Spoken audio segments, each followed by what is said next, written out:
was one study that said half of Uber drivers are over age 50. I think part of that is for the money, and part of that's back to our conversation of how do you get out and talk to people and make connections. So I think there's a lot of things that people need to think about.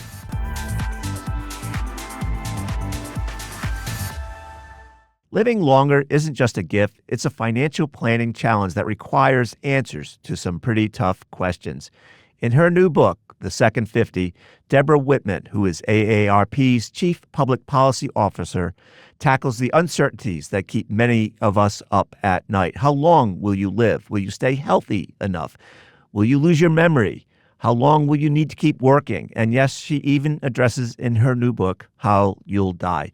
And in this episode of Decoding Retirement, we're going to continue our mission of being your first and last stop in your journey for trustworthy retirement planning information. Deb, welcome to Decoding Retirement. Thanks for having me, Bob. It's a pleasure. So let's start here. The book, I'm told, is born out of your own personal journey of turning 50. Can you share a couple of the surprising personal discoveries you made when you were writing and researching this book?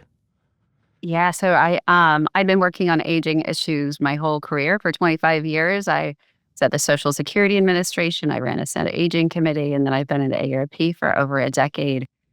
And then when I was about to turn 50, it all suddenly became a lot more real. And so I wrote down those questions that you were talking about, because those were, I think, questions that I would have or anybody would have as they age. And then I dove into the research. I talked to experts. I interviewed people all over the country. We surveyed them because I'm a researcher. And I'll say I learned a lot on this journey, things that I thought might be true. I learned from the expert weren't, or things that I knew, like women live longer than men. I didn't know why. And so really understanding all of those things was informative and engaging for me and hopefully for the readers as well. Yeah. So I often think of retirement planning as complicated, filled with contradictions, filled with complexity. Is there one thing that you changed in your life after you sort of did all this research and all this writing? Well, I knew the things we all sort of do that we need to do to be healthy and as we age, so things like eating right and exercising and not smoking or drinking too much. And in fact, if you do all 5 of those, you gain an additional 10 years of life expectancy. Even if you do one, you gain 2 years. So you don't have to be perfect. But I didn't know how important relationships were. So I interviewed Bob Waldinger, who wrote The Good Life. Bob, yeah. Lovely person, Zen Buddhist priest. And he he has this incredible panel of people that they surveyed over and over again, of course, across their lives. And he looked at the 80-year-olds and he said, well, what's the difference between the healthy 80-year-olds and the unhealthy ones? And he looked back in their 50s, and it wasn't that they had lower cholesterol. It wasn't that they were eating right and exercise. It was really the quality of their relationships. And so I took that as, a hardworking mom, that I actually needed to make sure I reached out to my friends, build community and things that weren't necessarily just associated with my kids. So I think that's been probably the most important health-wise and probably the most important life-wise piece that I could take away from it. Yeah, it's interesting. I know that there are studies that show loneliness and isolation actually lead to decreased life expectancy. And the other interesting thing is women do a much better job at having lifelong relationships or even building new relationships as they age. Men, on the other hand, not so much. And most men I know have a T-shirt that has the word curmudgeon on the front of it. And and that, anyway, but so I guess my question is, what advice do you have for men who might have a particularly hard job at sort of maintaining or building relationships as they age, which to me would seem so important given what you just said? Yeah, so you're right. Isolation can be deadly. They estimate that it's being isolated is like smoking 15 cigarettes a day. But what connection means is different for each of us. I am an introvert. I wouldn't mind sitting at home all weekend reading a book, and my husband wants to go out and see lots of people. Um, and so finding what are the connections that are meaningful to you, I think is really important. It could be friends or family, it can be a sibling or a cousin that you're connected to and feel that you can pick up the phone and talk to them anytime. Or it could be just saying hello to the person at a checkout. In England, they're setting up these sort of sheds with tools where older guys can come and help fix things for the whole neighborhood. And maybe they talk to each other, maybe they don't. It can be parallel play like kids used to do, but it's a chance to sort of feel part of something and to be doing something. So finding those opportunities, I think, can be really important in your life as you age. Yeah. One of the things that scares many Americans about aging is this notion that they may suffer from cognitive decline, dementia, Alzheimer's as they age. And where people are often fond of saying it's not the quantity of days, it's the quality of days that you have to live. And as you know, or dementia is often referred to as the long goodbye. I guess, how do you address this fear? Like, what advice do you have for folks who are keen of mind now, but fear what could come in the decades to come? Well, two pieces. One, the fear is greater than the reality. So half of us think that we will get cognitive decline and dementia, but only about 15% of people, even in their late 70s, actually have it. So it's less than we think. And then second is kind of empowering people. People think it's inevitable. There's nothing that they can do. When actually 80% of dementias worldwide can be prevented or delayed. And so as an individual, all those things I said you can do to be healthy as you age. So that's eating right and exercising and having community, also help our brain health. Adding sleep to that as important. Adding keeping cognitively stimulated, so using your brain is really important. So both. Let's talk about the real risks. Let's talk about what we can do about it. And then let's have a society where we can actually help care for the people, and make sure that we're using the capacities that people do have along the journey. And so I think there's a lot more we can do in this area than we mostly sort of write off the time. Another worry that people have, Deb, is outliving their money in retirement. And there are some studies that suggest that this worry is a little bit overblown, in part because people's satisfaction in retirement, irrespective of money, tends to be high as long as a couple things are in place, like maybe they retired on their own terms, maybe they're in good health, maybe they're still married, et cetera. But talk a little bit about this fear of outliving money and what they can do to deal with that. Yeah, so it's hard to save for these long periods, and it's also hard to save for really expensive things that happen as we age. You brought up dementia. Dementia is incredibly expensive to the family, because while we have Medicare, which provides health care and visits to your doctor and hospital visits, it does not provide any long-term care. And so most of the time, families are on their own to fund that. And dementia care can be, in this area, I've talked to several people that are paying $200,000 a year, which even if you were a really great saver your whole life, you're going to run through all of your assets really quickly. That said, Medicaid, and this is what most people then rely on, does help people with long-term care, but you have to have spent down all of your savings and have low income, and it varies by state. So the problem with retirement is there's a lot of big unknowns and a lot of holes that we can fall in, and we don't know basic things like how many years I'm going to need it, what are the costs, what am I going to have a return on my own savings, what's going to happen to Social Security. We place a lot of uncertainty on people as they age, and what we're seeing is a lot more people are working longer, or going back to work to try and add a little income in as they age. And some of that, there was one study that said half of Uber drivers are over age 50. I think part of that is for the money, and part of that's back to our conversation of how do you get out and talk to people, and make connections. So I think there's a lot of things that people need to think about, and really don't make it easy for people. You might know the folks over at the Retirement Manifesto by chance, if that blog rings a bell. And I think this notion of sort of having a general idea of what retirement's going to be like is really important. Maybe even practicing retirement, and to then know that it's not always going to go as planned, right? There'll be lots of changes that occur along the way, healthcare shocks, deaths. Grandchildren, et cetera, right? So be prepared as much as you can, but also be prepared for the unexpected. Yeah. And one thing you said about, sort of taking an assessment of what you have. When I was writing the book, I was shocked at how much money is left behind in lost 401ks. So, I've had 4 or 5 jobs. Many people over the course of their career have many.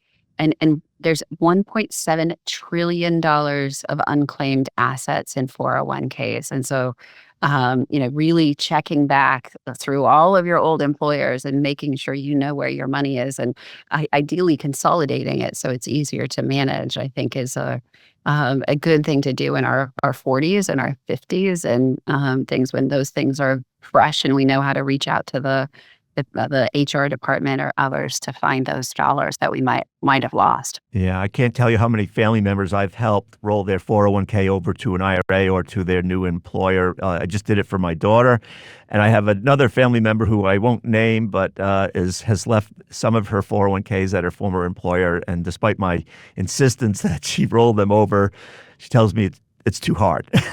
So It is hard. It is hard. And we're actually trying to get sort of pacts between employers and financial advisors to do that automatically, particularly for small accounts. But it's way harder than it needs to be. yeah, Deb, we have to take a short break, and when we come back, we'll pick up where we left off, if that's okay.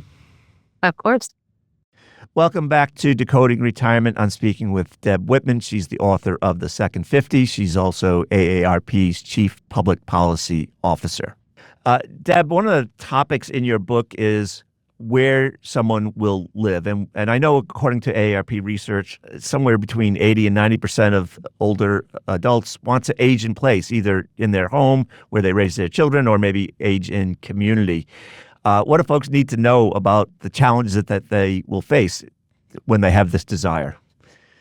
Yeah, you're right. Most of us don't want to move when we get older. We have our friends, we have our doctors, we have our butchers, we have all kinds of things in our areas that we like to go to. Um, Unfortunately, though, almost all of our housing isn't developed for people as they age. And I will just admit, I never thought about this myself until my father-in-law's 94-year-old girlfriend came over to visit. And I've got 6 stairs from the door up and 6 stairs down. And she looked at those like they were Mount Kilimanjaro. And I realized, wait a minute, we're going to have a hard time in here if we can't walk up those stairs. And even when my husband had knee surgery, sort of had to slide up the stairs. So, yes, people want to stay where they are, but sometimes our houses aren't designed for that. Other times we can modify.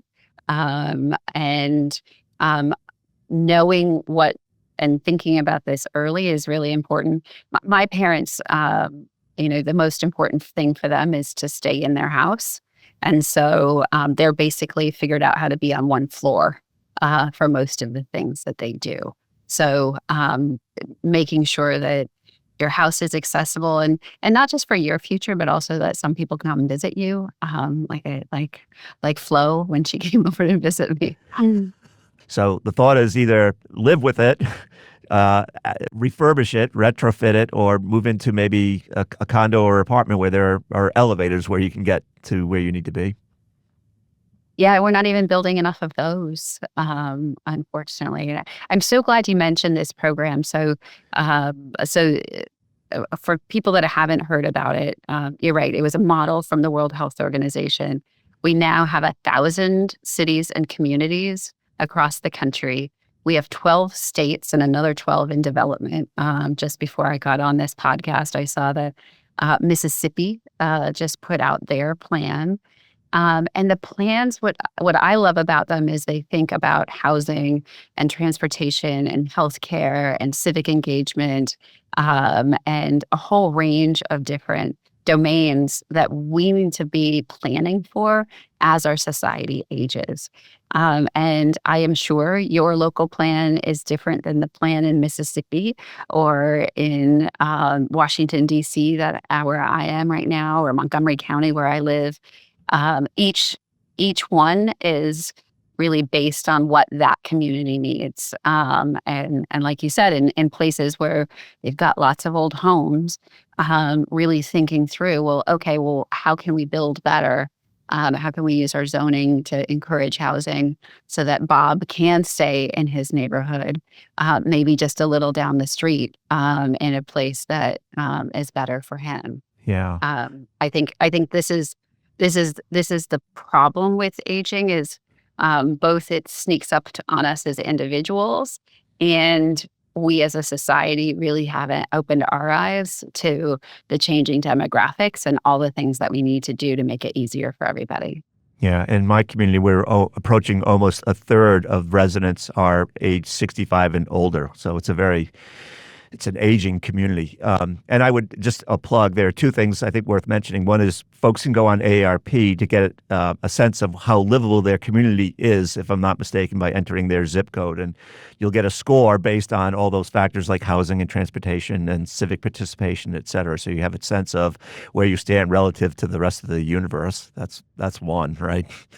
Yeah, my experts put together what we call the Livability Index. So if you type in Livability Index AARP, and you can type in your neighborhood by zip code, and you can compare it to other neighborhoods, or different parts of the community. And so it's been a great tool. We work with the National Association of Realtors to hand this out when people are buying houses, but also a great thing for community leaders of where to focus resources. So I think it's been a huge way for us to measure things at the local level then that we can try and work on improving.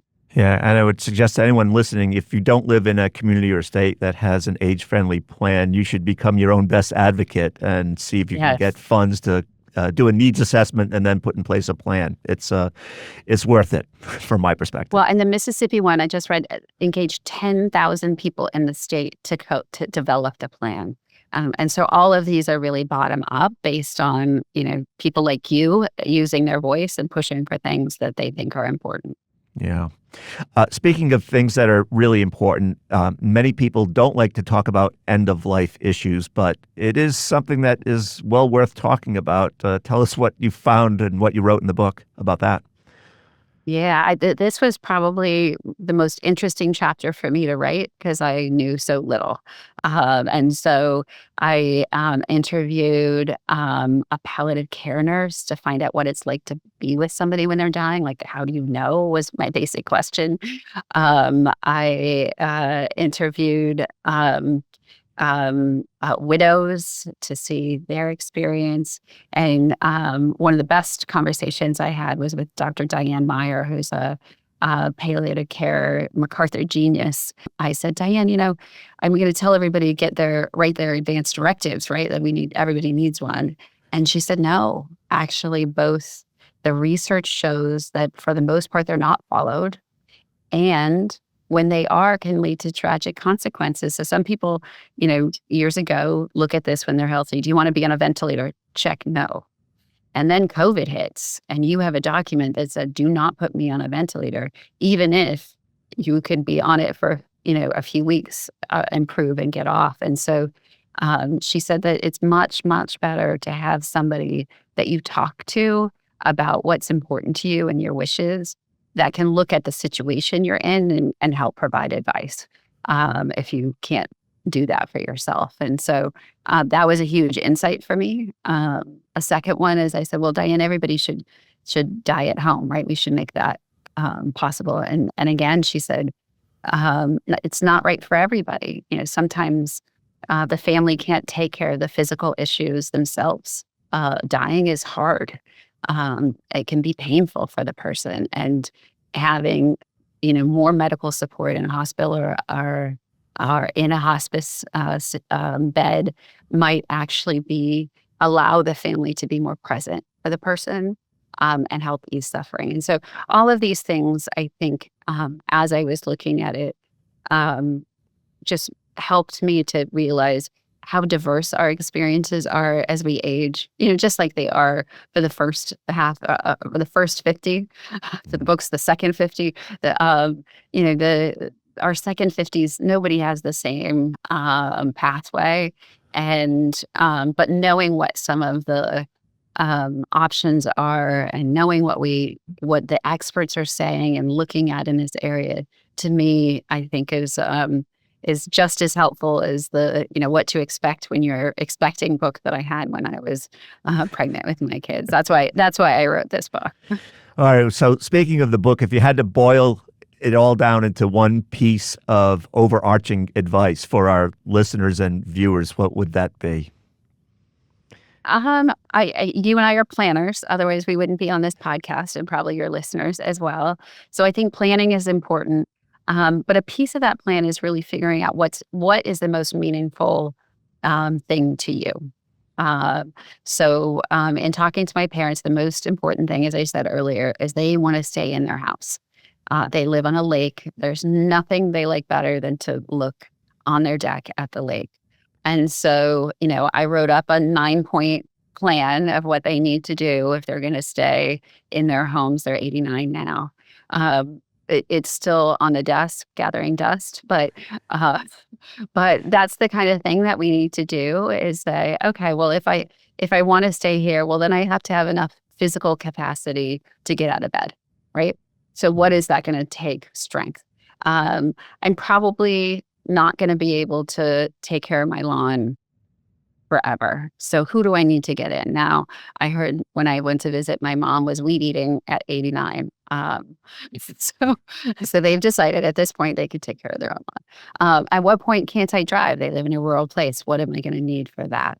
These are the types of things of like, okay, well, what's important to me? And then how do I build either community or paid or public resources or reaching out to friends of how do they do it. I think all of those things need to be part of our plan, but based on what matters. I'm afraid we've come to the end of our podcast today, so thank you for being here with us. It's been a great conversation. Thanks for having me, Bob. So that wraps up this episode of Decoding Retirement. We hope we provided you with some actionable advice to help you better plan for or live in retirement. And don't forget, if you've got questions about retirement, you can email me at yfpodcasts@yahooinc.com, and we'll do our best to answer your question. This content was not intended to be financial advice and should not be used as a substitute for professional financial services.